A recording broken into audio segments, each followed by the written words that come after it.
राजस्थान की तपती धरती पर बसा था सूरजगढ़, वीर राजपूतों की रियासत। वहां का राजा राव प्रताप सिंह था, एक ऐसा योद्धा जो अपनी तलवार से दुश्मनों के सर काटता, लेकिन अपनी प्रजा के लिए बाप जैसा था।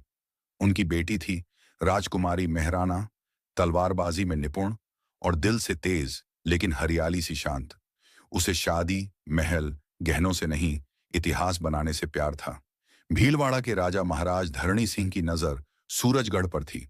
वो रियासत हथियाना चाहता था, पर जंग से नहीं, राजनीति और धोखे से।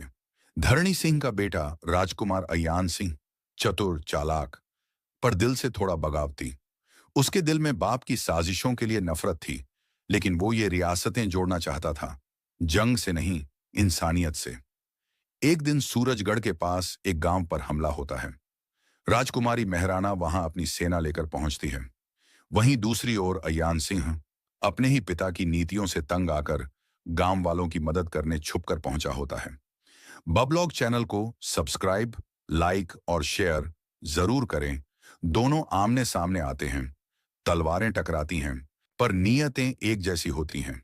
मेहराना सोचती है, ये कौन है जो दुश्मन होकर भी गांव वालों की जान बचा रहा है? अयान देखता है, ये लड़की है या आफत।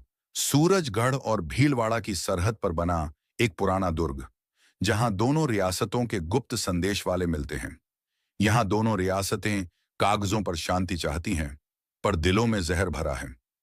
मेहराना का आगमन, राजकुमारी मेहराना अपने खास अंगरक्षकों के साथ दुर्ग में पहुंचती है, जहां संदेश वाहकों की मीटिंग होनी है। उसका चेहरा कठोर है, आंखें कह रही हैं, मैं किसी पर भी भरोसा नहीं करती। अयान की एंट्री कुछ ही देर में आता है। राजकुमार अयान सिंह घोड़े से उतरता है, मगर पूरे गुरूर और अकड़ में। मेहराना जैसे ही उसे देखती है, तुरंत तलवार की मूठ पकड़ लेती है। मेहराना आंखें तरेरते हुए, तुम यहां क्या कर रहे हो?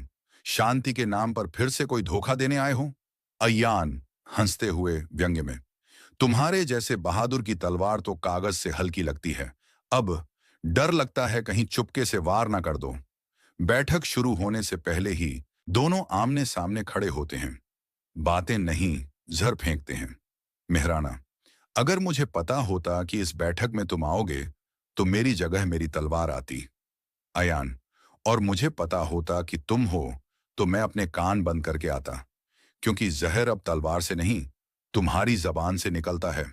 मेहराना, तुम जैसे चालबाजों से दूर रहना ही बेहतर है। तुम्हारा हर कदम छल है, हर बात धोखा।